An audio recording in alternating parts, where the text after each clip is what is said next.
Hey everyone! Welcome back to the Frugal Kitchen. Today I'm making chocolate chip pumpkin cookies.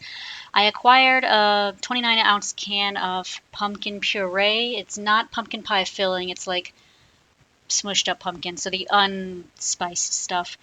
And I needed something to do with it, so I'm making a lot of pumpkin stuff soon.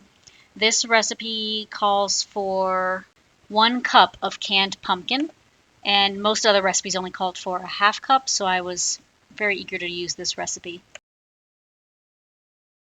Start with 2 cups of flour, 2 teaspoons of baking powder, 3/4 teaspoon of baking soda, and 1.5 teaspoons of cinnamon.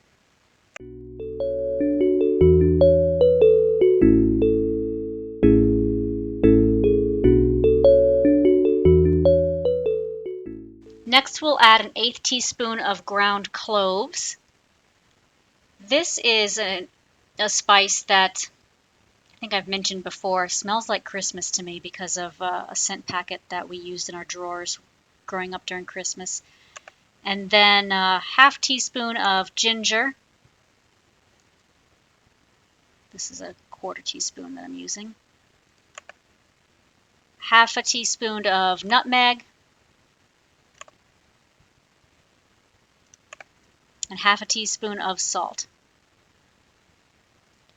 I had all these spices, but if you don't have all the spices, I would say cinnamon, nutmeg, and maybe cloves are the most important ones. They're going to be the strongest flavors. Whisk all that up together in a separate bowl for a couple minutes, and then we'll start in on the wet ingredients in the stand mixer.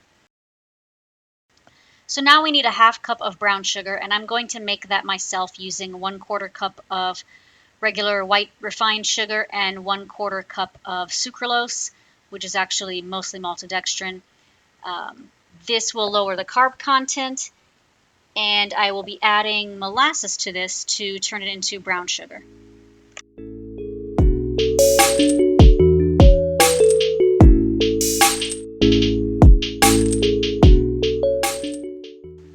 I'm using the wrong spoon here. This is a 1/2 teaspoon, but I should have used 1 teaspoon. 1 teaspoon of molasses to 1/4 cup of sugar is what I've found to be a very good ratio to make your own brown sugar. I've got this, terracotta brown sugar bear that I don't know what to do with because I don't keep brown sugar in the house anymore. The molasses doesn't get all hard when it's not in the sugar.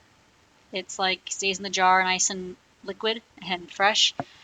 So I don't know. I feel like maybe we were all duped into buying brown sugar when we shouldn't have really needed to. If we'd only just learned how to make molasses and sugar into brown sugar when we were kids. I mean, how many of you have had a recipe ruined because you didn't have a brown sugar bear, or your brown sugar bear was all dried out and the brown sugar was kind of messed up and you had to microwave it and that didn't work? So I'm adding 1 extra 1/2 teaspoon here because I was trying to go off memory, and apparently I remembered wrong, and I didn't remember that it's 1 teaspoon to every 1/4 cup of sugar. So I had a little bit more to add in order to make it dark enough.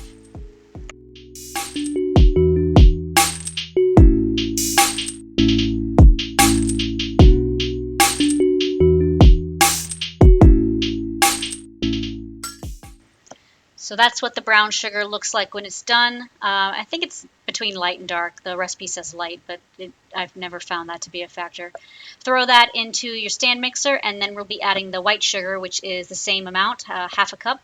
So I'm doing 1/4 cup of sucralose. I keep saying sucralose, but it really is just generic Splenda, but Splenda is a brand name, so I don't like putting that on the label. It's mostly maltodextrin, a little bit of sucralose, and then 1/4 cup of sugar. Sucralose is just easier to say than maltodextrin, and I think because of the word, it makes you think of sugar. So I already automatically know that it's sugar. So this recipe doesn't include any butter or margarine. It does include vegetable oil as the fat, I guess. So you want a 1/2 cup of that. And you could make this vegan if you did an egg substitute, like 1 tablespoon of cornstarch mixed with 3 tablespoons of water. that makes a good egg substitute for cookies and cakes. I decided to use an egg just because my husband was going out of town and we had a few to use up. And I'm not vegan, I just like lowering my cholesterol when I can. So we're going to add some vanilla extract. It says 1 teaspoon. And if you're using an egg, please try cracking it in a separate bowl just in case you get a rotten one. Now we're adding the pumpkin.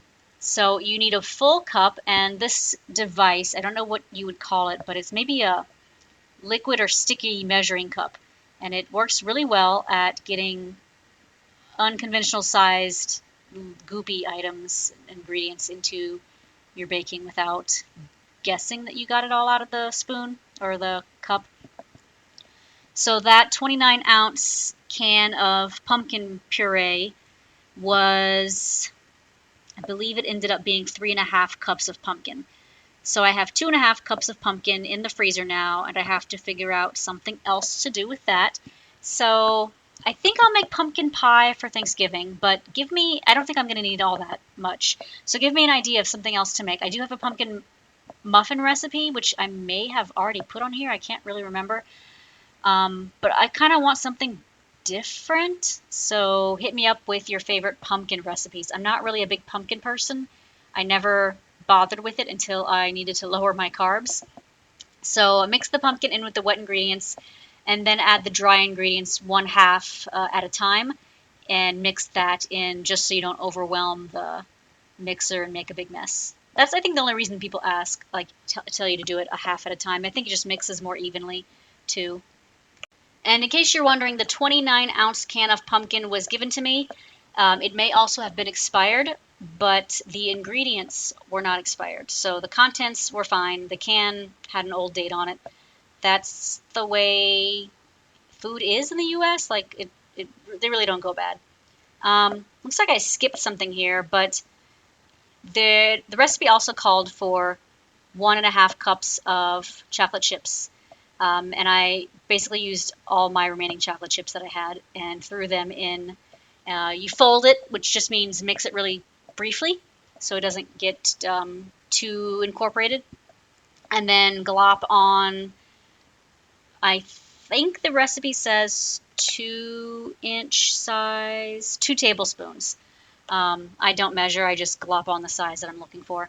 So what I should have done for this was kind of flatten the cookies out a little bit instead of just leaving them in that shape, because when you cook with a sugar substitute, the cookies won't spread out, and I think that having them a little bit flatter would have improved just the visual appearance of the cookies. If you're enjoying this recipe, please like, share, and subscribe so you don't miss any more of my healthy desserts and healthy, low-carb, low-cholesterol meals.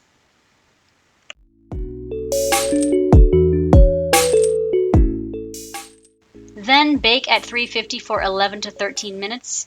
Usually I'll go between the recommended time, but I decided to do the full 13 minutes this time. And they seemed a little bit soft the first go round, so I put them in the oven for a couple more minutes, and they still seemed a little soft, but not as bad. So I let them fully cool on the pans. The recipe does say to let them cool on the pans just for a couple minutes and then move them onto wire cookie racks. But I wanted to make sure they were fully cooked. And they were. They came out pretty good doing it this way.